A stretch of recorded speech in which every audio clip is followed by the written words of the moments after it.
class, we know that all the hormones are categorized depending upon their property of solubility into two groups. One is hydrophilic, and another is lipophilic or lipophilic. Hydrophilic hormone means they are soluble in water but poorly soluble in lipid, and just opposite is lipophilic, that means they are very much soluble in lipid but poorly soluble in water. And we know that based on their synthesis, transport, secretion, all the properties of these two type of hormones are very different, and we have discussed it in detail in our earlier class. Today we will discuss about the mechanism of action of these two groups of hormones. So we already know that the hydrophilic hormones exerts its activity with the help of surface receptor and activating the second messenger pathway. Whereas the lipophilic hormones do so with activation of genes. Okay, so what is second messenger? As you know, the hydrophilic hormones is very poorly soluble in lipid, so they can't enter into the cell penetrating the lipid bilayer. So to exert their function, they are first attached with surface receptor, and with this attachment the receptor hormone complex is getting activated, and that will activate a messenger particle within the cell, that is known as the second messenger. If we consider hormone the first messenger, as it can't enter within the cell, so within the cell it starts, or with the help of it there is a starting of a multi-step mediated procedure which involve another molecule, that is second messenger. So first messenger, that is hormone, as it can't enter within the cell, so within cell it activates another molecule, that is the second messenger, through which the cellular response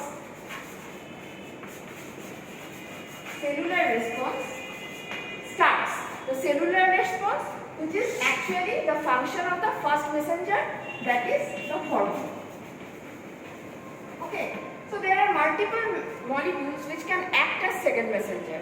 Here in our today's class, we will focus on two important second messenger. One is CAMP or cyclic adenosine monophosphate, and second one is calcium.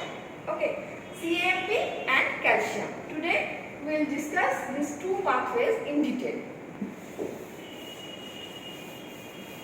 So first consider CAMP or cyclic adenosine monophosphate.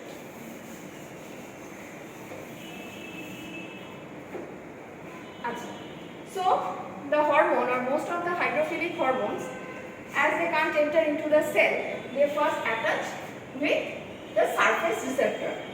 See, this is the cell membrane and this is the surface receptor known as G protein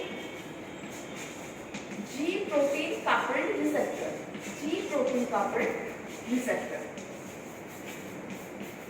Okay. So as the name implies, G protein, that means the receptor is attached with one G protein. Okay, and this is the G protein.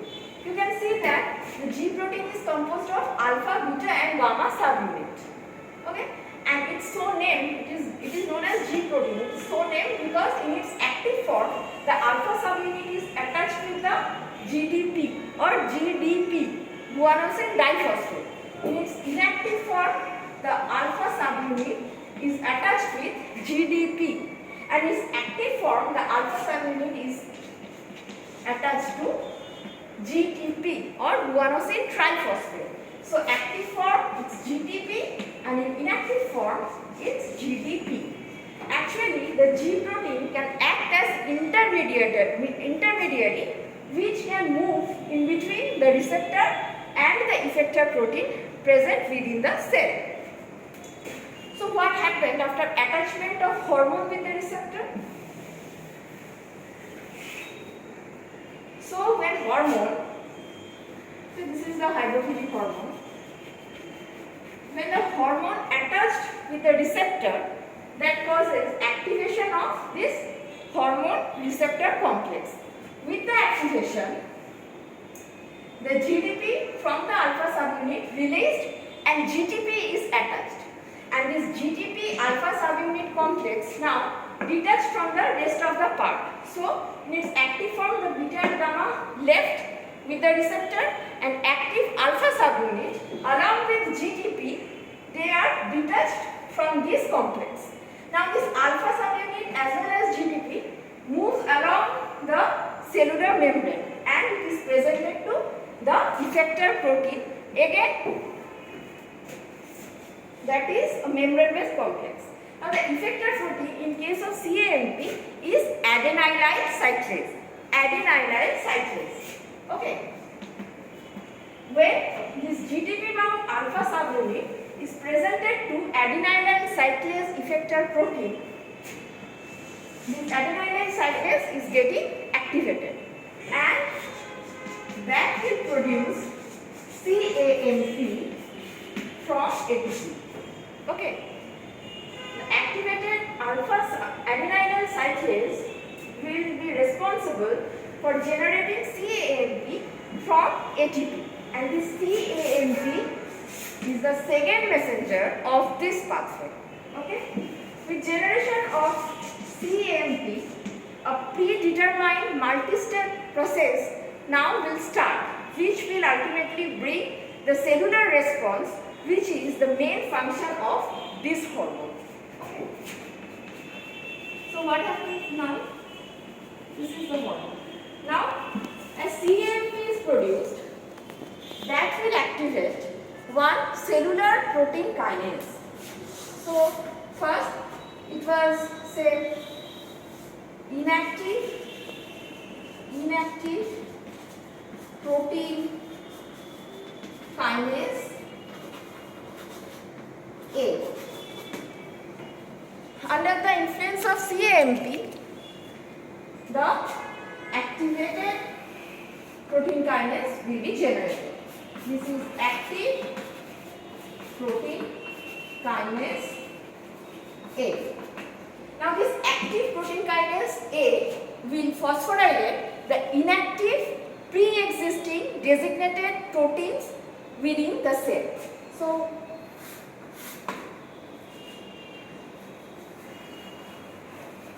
this is inactive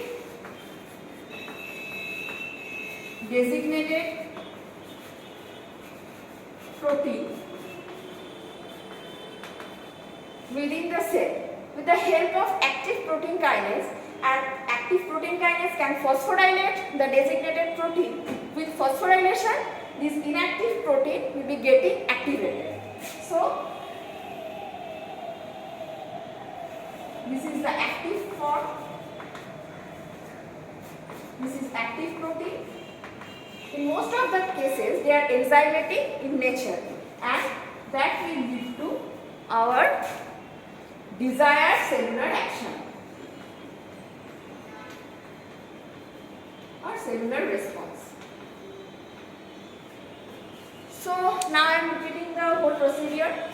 Once the hormone is attached with the receptor or G protein coupled receptor, the G protein, which was inactive until then, with this attachment, the GDP is released and GTP is attached with the alpha subunit, and alpha GTP complex is detached from the rest of the part.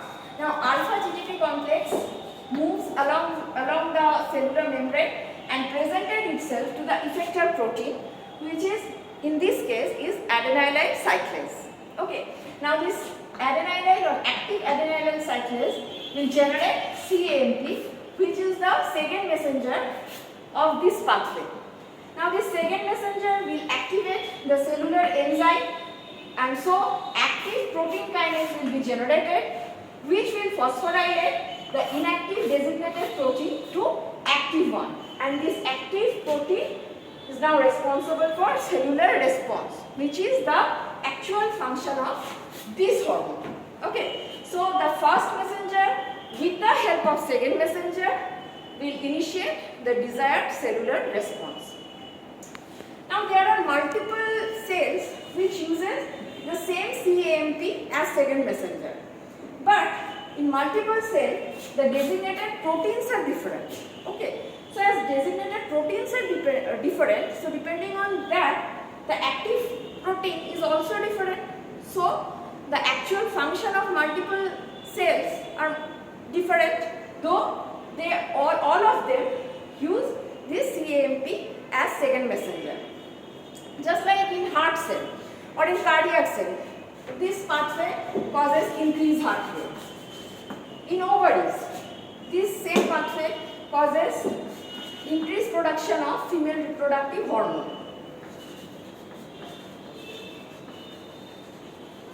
In renal tubule, it causes water resorption, and so on. That means the mechanism is same, but as the designated proteins are different, so the cellular responses are different in case of different cells. Now when the cellular response is over, then the alpha subunit cleaved one phosphate, and as one phosphate is cleaved, GDP is converted to GDP and it's back to its previous position. So the termination of response occurred by three ways: either with the removal of hormone, or by inactivation of CAMP with the help of phosphodiesterase, or inactivation of this protein part with the help of protein phosphatase. So this phosphodiesterase, protein phosphatase, or removal of hormone, these three mechanisms are responsible for termination of cellular response when the desired action is over. So there are multiple hormones which can use this CAMP mediated pathway. As for example, there is norepinephrine which exerts its activity when it acts via beta-1 receptor. Then it uses this CAMP mediated pathway. So CAMP is one second messenger through which multiple hormone can exert its function. Now coming to second one, where we have already discussed the second messenger is calcium. The initial part is same as the CAMP mediated pathway.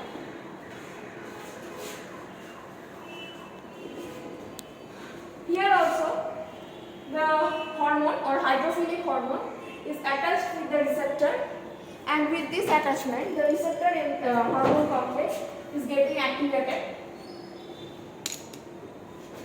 GDP is released, GDP is attached to alpha subunit, and again along with GDP and alpha, along with the GDP, the alpha subunit moves to the effector protein. But here, in case of calcium mediated pathway, the effector protein is phospholipase C. Phospholipase C. In previous one it was aminyl cyclase. Here it is phospholipase C. Phospholipase C. This phospholipase C now will act on PIP2 or phosphatidyl inositol bisphosphate. Okay, and will generate two products. One is IP3, one is DAG. DAG means diacylglycerol and IP3 inositol triphosphate. So as DAG is lipid soluble, so they are attached with the membrane, and IP3 as it is hydrophilic in nature, so they are present in cytosol. Now IP3 is responsible for mobilization of calcium to the cytosol from endoplasmic reticulum. Actually, in endoplasmic reticulum, there are multiple IP3 mediated channels through which their inner calcium exits and enter within the cytosol. So, there occurs IP3 mediated mobilization of calcium from here to cytoplasm or cytosol. Then in the cytosol there is one calcium binding inactive protein is present known as calmodulin. When intracellular calcium level is high, this calcium is attached with the calmodulin and the active calcium calmodulin complex is formed. Calcium calmodulin complex. This complex, this is calcium.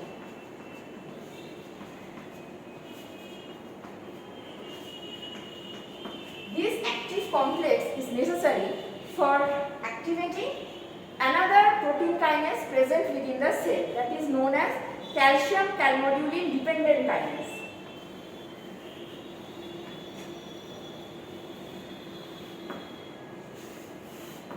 Or CAM kinase. It was inactive at first, but with the help of calcium calmodulin complex, now it is active.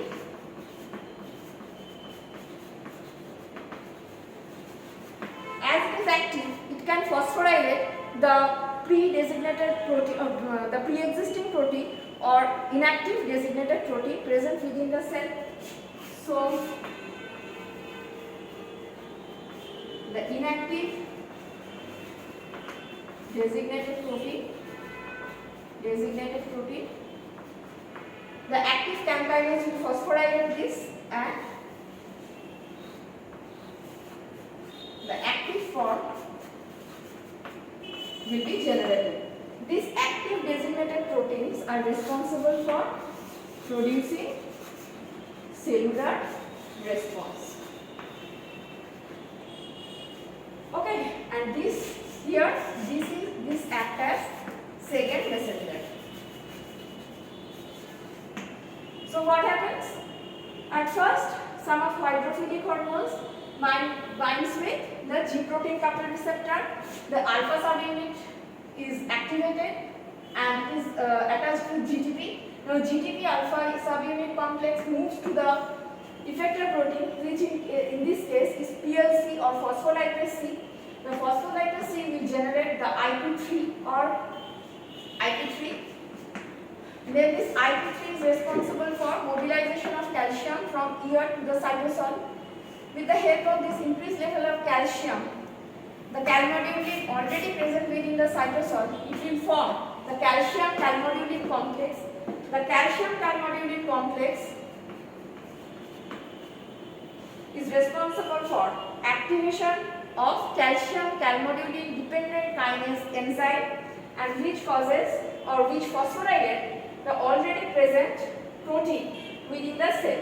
So as protein is getting phosphorylated and active, as they are mostly enzymatic in nature, now they are responsible for cellular response or desired cellular response, which is the primary function of this organ.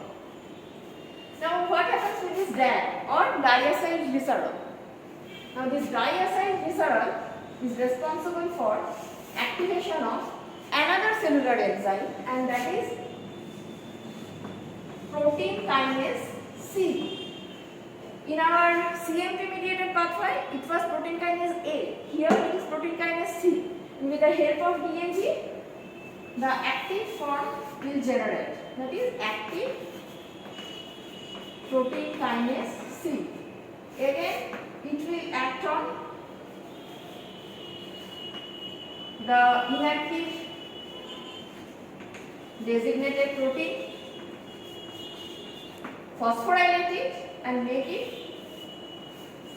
its active form, active protein, and they are responsible for cellular response. So in the same cell we can see that with the help of IP3 and DAG or DAG, two different type of cellular response are initiated. But actually they are not different type. Actually these two type of cellular response is complementary to each other. Though these inactive designated protein or these inactive designated protein, they are different, but as the two cellular responses are generated at the same time and that occurs due to the binding of hormone with the receptor or a single hormone with the receptor. So these two type of cellular responses are basically complementary to each other.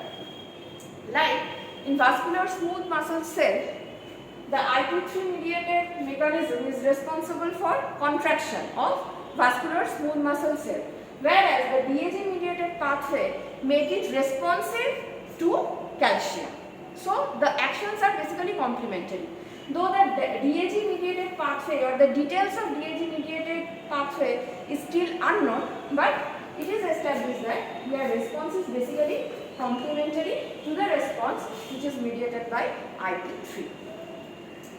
Now multiple hormones act via this pathway like angiotensin, vasopressin, when they act via V1 receptor, then it uses this IP3 mediated pathway.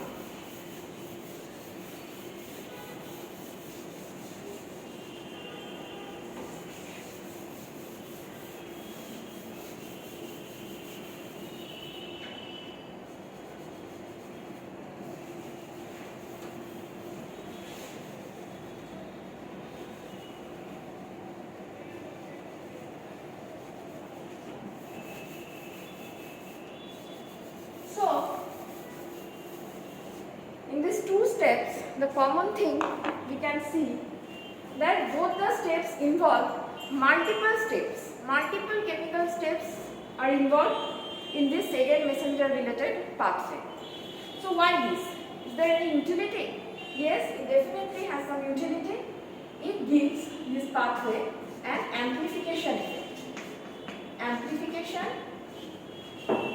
of primary response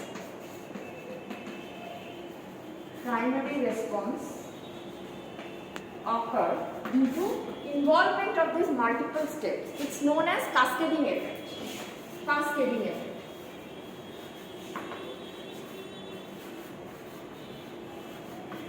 That means the initial signal is exaggerated through multiple steps, or we can say that output is more than the input. Both the second messenger pathway, either mediated by CAMP or calcium, in both the cases this amplification or cascading effect is applicable. Now we will consider as for example the CAMP mediated pathway. Here what happens? When one molecule of hormone when attaches with the receptor, this is one hormone. It will causes the activation of multiple adenylyl cyclase. Okay. Again, one molecule of adenylyl cyclase causes activation of multiple CAMP.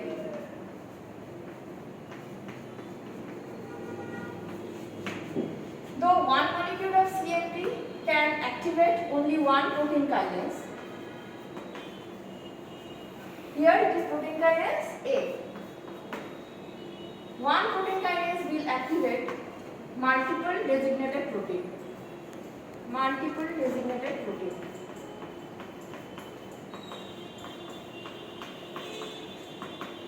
As these proteins are mostly enzymatic in nature, so one molecule of protein now will generate multiple molecule of product.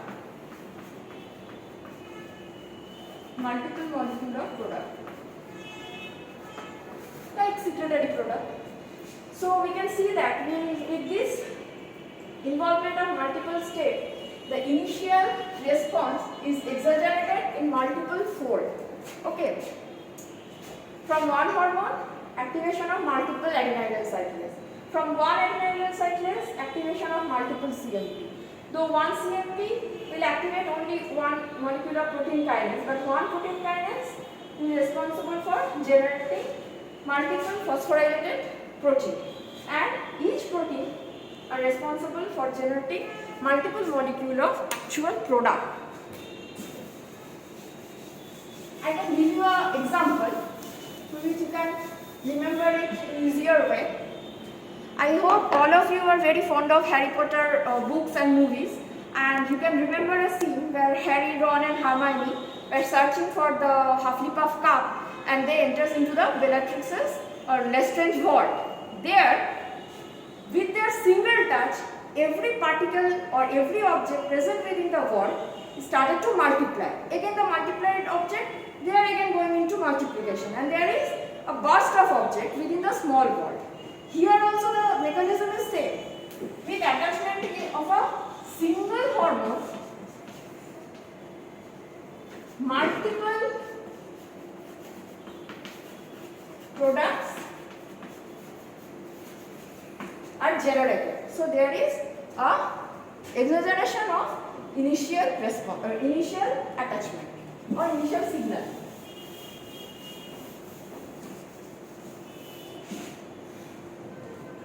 Now we will discuss the main mechanism of lipophilic hormone. So in lipophilic group there are mainly two types of hormone, either thyroid or steroid. Both uses the same mechanism, though exert their mechanism either by cytoplasmic receptor or via nuclear receptor. Here, as for example, we can consider the mechanism of steroid.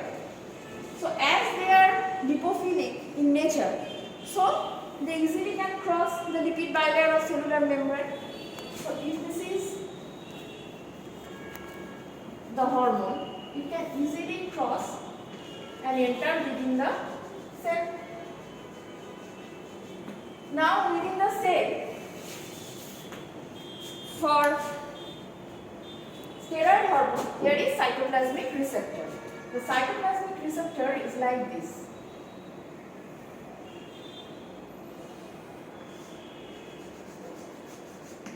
It has one hormone binding site,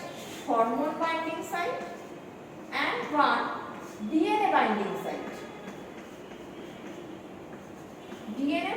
site. But the receptor will only attach to the DNA when it will be activated by the hormone. So when hormone is attached with the receptor, that will make the receptor activated, and then they will proceed to the nucleus. Within the nucleus there is DNA, and in DNA there is a specific space. There is a specific space known as hormone receptor element. Okay, this hormone receptor element can bind with the DNA binding site of the receptor. So when receptor is activated with attachment of the hormone, they move towards it and attaches with it.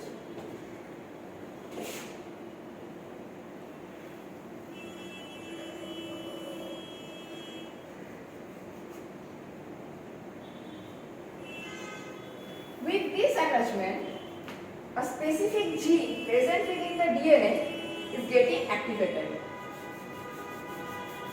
A specific gene present within the DNA is getting activated, and this gene carries a specific code for a specific protein. So with this activation of gene, the process of transcription, translation, all are initiated. First, transcription.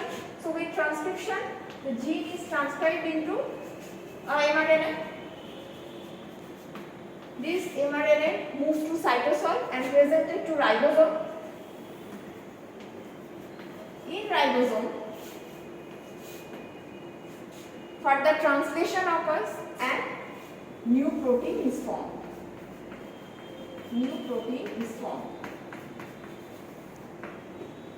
Which will be responsible for the desired cellular response. So, if you make a comparison, we can see that in case of hydrophilic hormone, they cannot enter into the cell, but lipophilic hormone can enter into the cell. And as the hydrophilic hormone can't enter within the cell, their actual action is exerted by the second messenger. Okay, and that acts on the protein which were pre-existing. Whereas in case of lipophilic hormone, they actually enter within the cell and activate a specific gene, and the gene mediated new protein synthesis occurred. There it was pre-existing protein, here it is new protein which will carry the cellular response. So this is the main mechanism of lipophilic hormone. Though this gene mediated mechanism is bit slow, it is bit slow. So nowadays it is presumed that other than this gene mediated mechanism, there may be some non-genomic mechanism is also there. Non-genomic mechanism means when most of the hormones passed through the cellular membrane and enter within the cell, some part of hormone is presented to some surface receptor present in the cell membrane, and the surface receptor, when they are attached with the hormone, some non-genomic mechanism starts in form of ion channel, alteration of ion flask, or by activating or inactivating some cellular enzyme. This mechanism is completely non-genomic. So it is presumed that as there are some steroid mediated very fast action present in our body, it is presumed that probably they are mediated by this non-genomic pathway, not the genomic one, though the details of this pathway is yet to be known.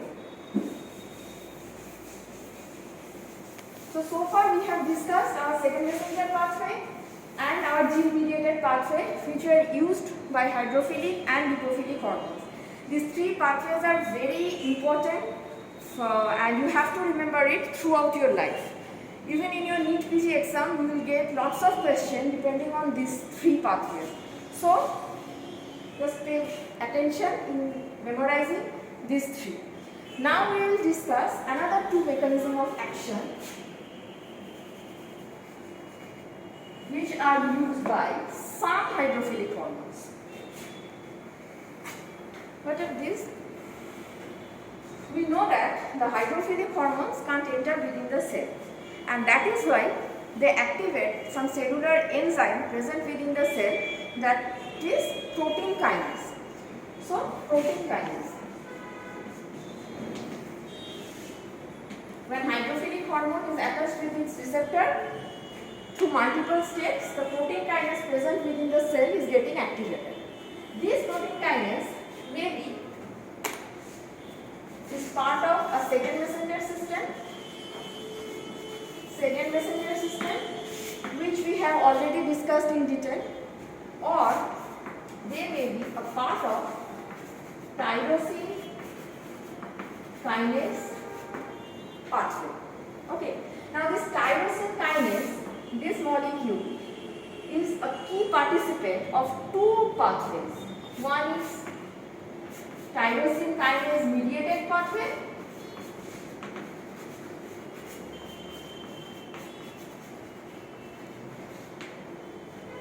and another is JAK-STAT pathway.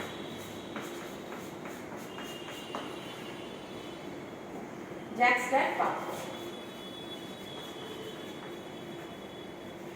Okay, so we have discussed this in detail. Now we will know about the tyrosine kinase pathway and JAK-STAT pathway.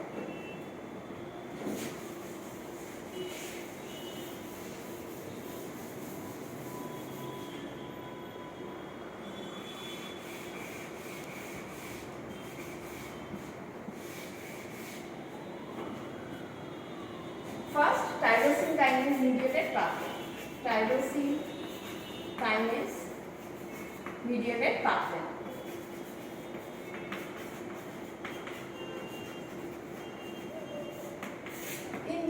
pathway, there is a receptor, or better we should call it receptor enzyme. It's like this.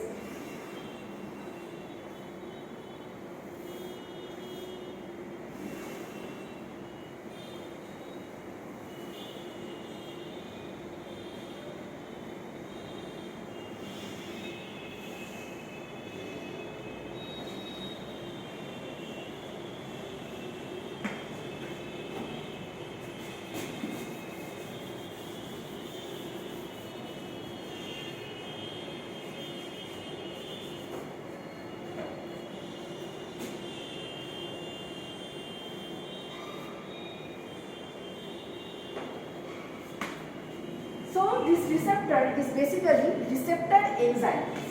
Receptor enzyme. That means they have a property of receptor and they have a property of enzyme as well.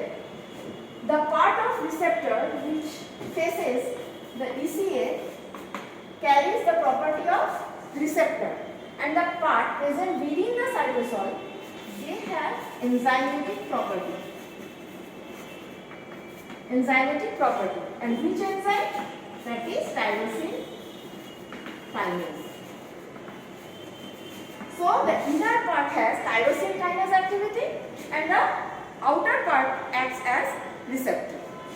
And this enzyme or this receptor enzyme only is getting activated when they are paired. One receptor, one receptor. When they are paired, they are activated when they come in contact with hormone. So,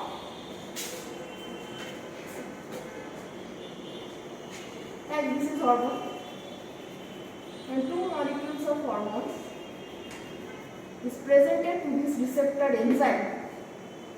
They are getting activated, and the tyrosine, with the help of this tyrosine kinase, there occurs self-phosphorylation. Okay, the tyrosine kinase is responsible for causing self-phosphorylation.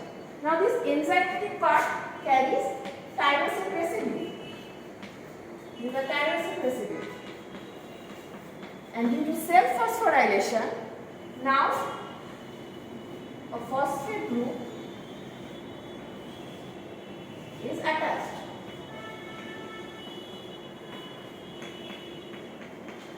Okay.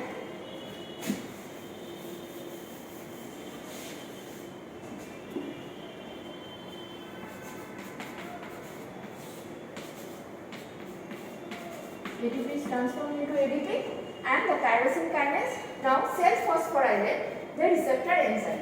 Now this receptor enzyme is active, and it is recognized by, again, the pre-existing,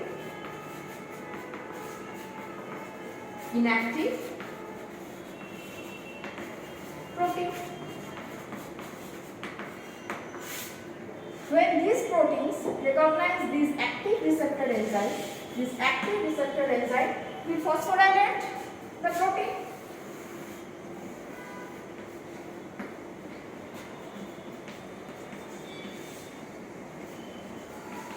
And with this phosphorylation, the inactive protein will active, and they will carry the cellular response. Okay. So here we can see that this pathway uses a receptor which is basically receptor enzyme. That means having the receptor property or receptor-like property in its external surface and enzymatic property in the internal surface. Whenever the hormone binds with hormone or external messenger or cross messenger binds with the outer part, the whole thing is getting activated, and as it causes the tyrosine kinase activity, so there occurs self-phosphorylation. This self-phosphorylation, the receptor enzyme is getting activated, and it will phosphorylate the already present inactive protein to its active form, and this active form ultimately brings the cellular response. Through this pathway, insulin acts. Okay, insulin is a very important hormone, and insulin acts by this pathway.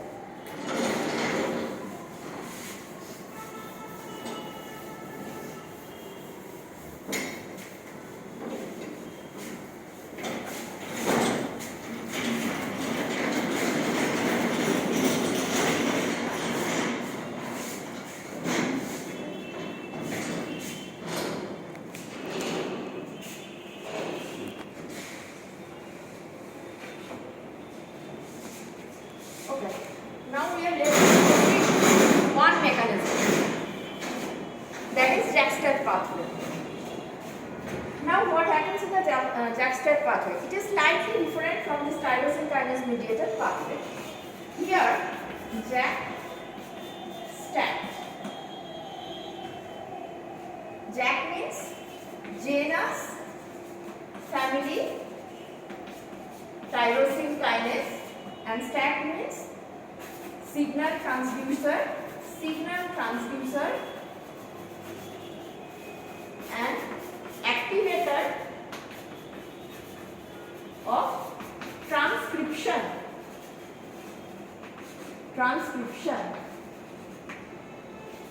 Okay. Both these are cytosolic enzymes, JAK-STAT pathway. So there is slight difference between the actual tyrosine kinase mediated pathway and this JAK-STAT pathway.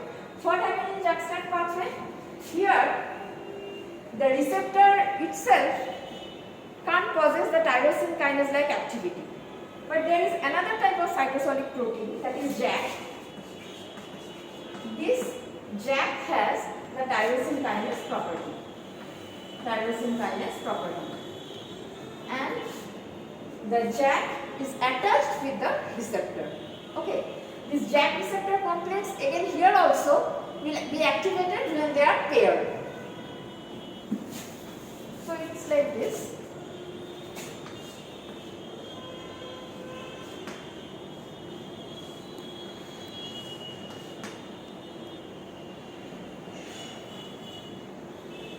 See, this is the receptor and this is JAK.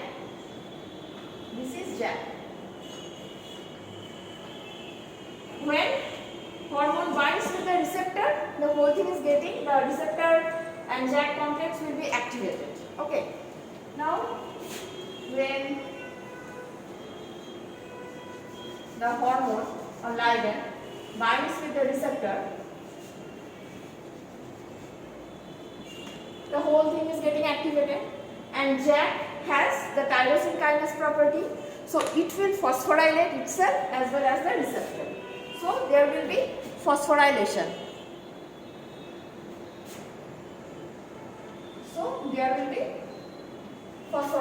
Now this JAK and receptor complex is active and phosphorylated.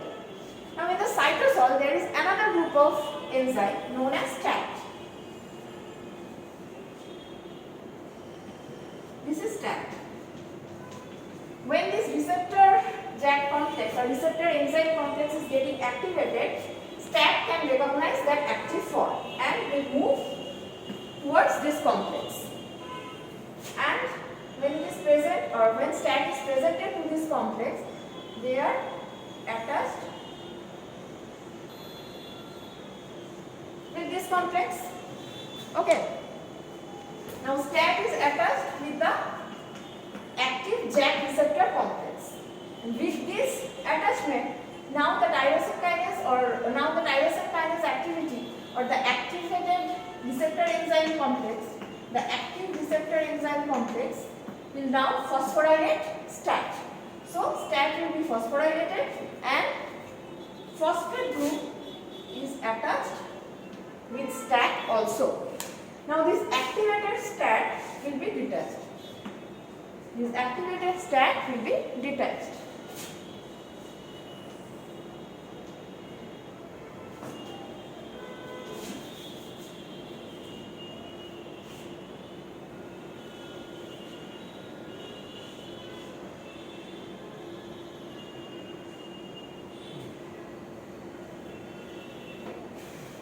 This is activated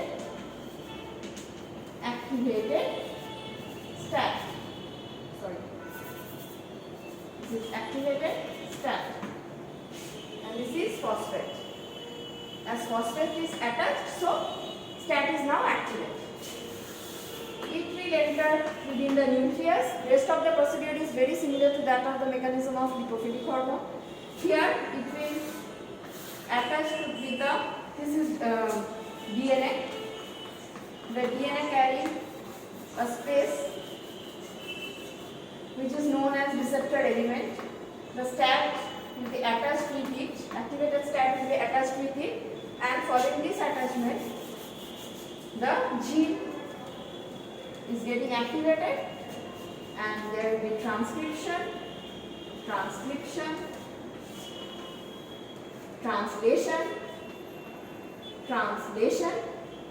and formation of new protein, which will carry the desired cellular response. So in contrast to the tyrosine kinase mediated pathway, here there is another type of cytosolic enzyme known as JAK, which possesses the tyrosine kinase activity, and they present within the cell with the attachment or binding with the receptor where the hormone is going to be attached. So with this attachment or with the attachment of this hormone and receptor, the inner tyrosine kinase of JAK is getting activated and the whole thing will be phosphorylated. Okay. Now the phosphorylated receptor enzyme complex is now active and it will phosphorylate and so activate the STAT, that is another type of cytosolic enzyme. The activated STAT will be released into the cytosol. They will be presented into the nucleus. There that will stimulate a specific part of DNA known as receptor element. With the activation of receptor element, gene is getting activated. A specific gene is obviously getting activated, and the procedure of transcription, translation will start, and that will lead to generation of new protein, which will bring the desired action. Using this pathway, growth hormone, prolactin hormone, they act. So this is the mechanism of action of most of the hormones. In our next two classes, we will discuss the rest of the part of general endocrinology. Thank you.